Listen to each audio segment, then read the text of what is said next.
Even though episode 4 might have seemed superficial, it actually started to unravel the main secrets of the digital circus. And today, we're diving into one of those secrets, possibly the biggest mystery of TADC. The moment with a cheerful Gangle, abruptly cut off by the truck scene, fully convinced us that the digital circus is a kind of game, or perhaps a parallel reality, where people end up after their death, with their consciousness transferred into a virtual space.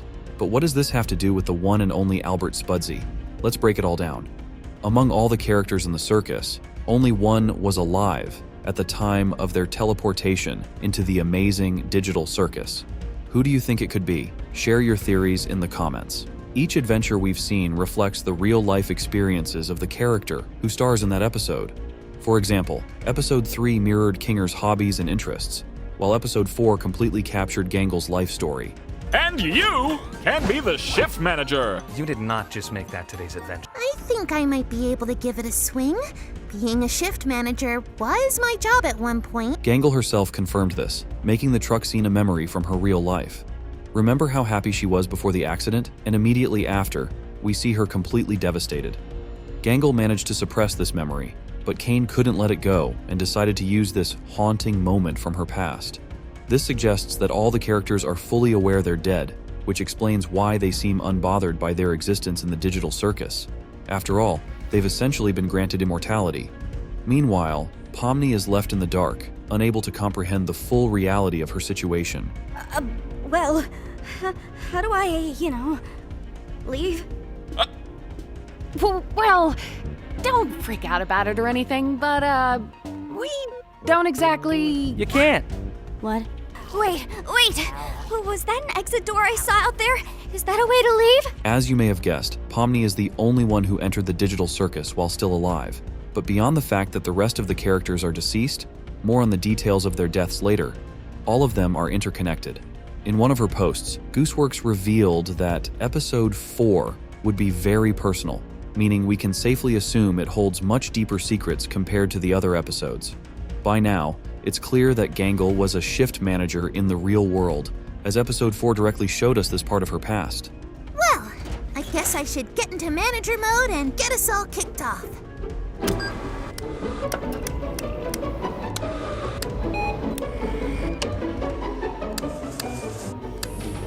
And with that out of the way, let's get to work, guys! And her death occurred shortly after the encounter with the truck. This much is clear, but few remember episode 2 and the similar truck we saw there, one driven by Gangle. More importantly, though, is who was sitting next to her. None other than the chaotic Jax. Let me clarify right away. Nearly all the characters work together in a fast food restaurant, and I'll prove this to you shortly. Episode 4, in this sense, can be considered the backstory for all the characters. In real life, Jax was someone Gangle couldn't stand, and she did everything she could to make his life miserable. This eventually pushed things to the breaking point, and on that fateful day, depicted in episode 4, it all escalated to a level Jax could no longer endure.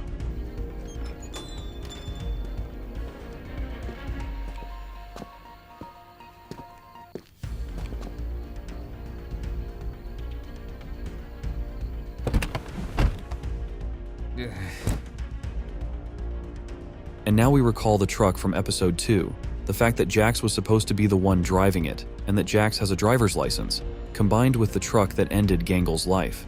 This leads us to the conclusion that Jax is, in fact, the one responsible for Gangle's death.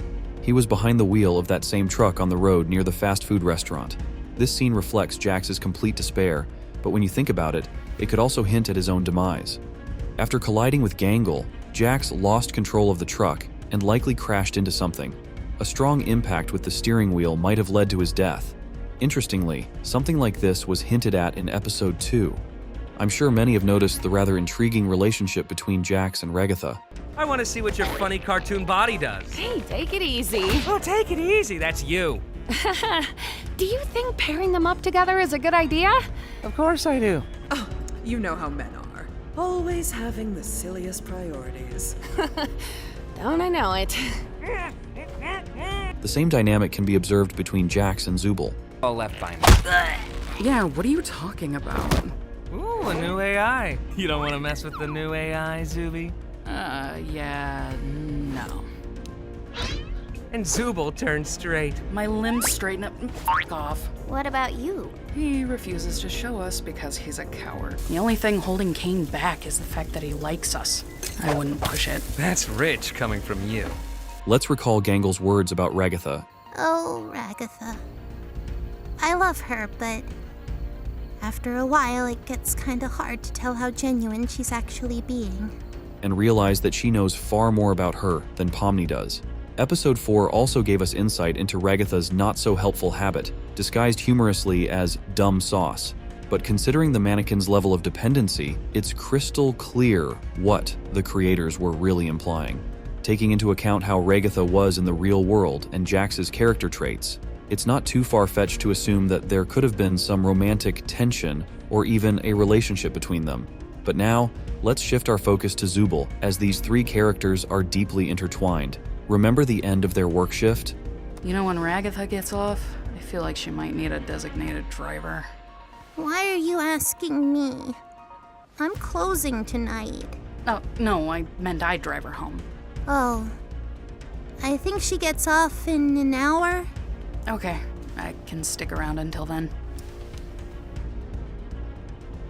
Zubal wanted to take Ragatha home herself, but seeing the state Ragatha was in, it became clear that even if they made it to Zubal's car, they weren't going anywhere.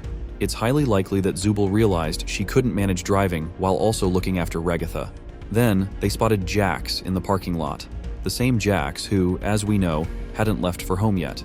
Zubal asked Jax to drive them home while she kept an eye on Ragatha, but somehow Jax managed to transfer them into the infamous truck.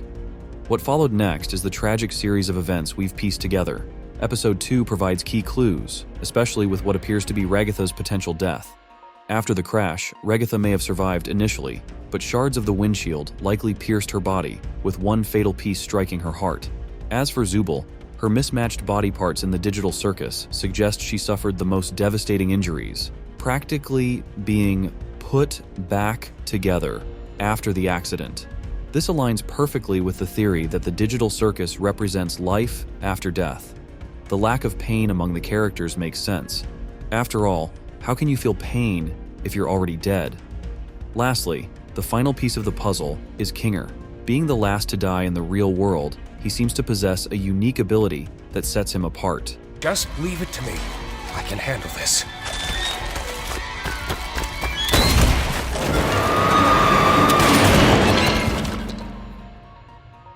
Well, aside from his excellent shooting skills and the catastrophic mistake that led to his wife Queenie's death, Kinger was a man consumed by obsession. His tragic fate lingered even after his death, subtly reflected in the final scene of episode 4. We see Kane handing out scores after the adventure, and on the chalkboard, there's an image of Kinger participating in a rodeo.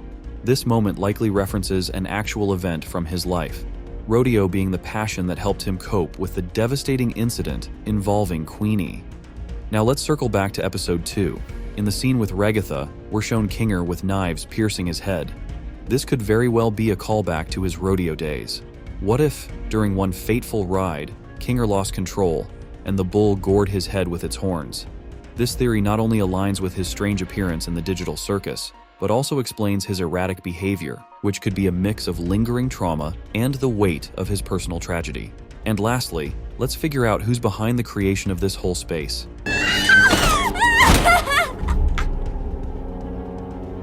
CNA has been one of the biggest mysteries of the amazing digital circus for a year now, and people have been linking it to Cain and Abel for a while, but I'm not going to dive into religion here. I've got a more interesting and believable theory. It's pretty clear by now that CNA refers to the creators of the digital circus, and if we know that C stands for Cain, just a week ago we found out the second name. Albert Spudsy, yep, the guy who owns the fast food chain Spudsy's, is the one who represents the A.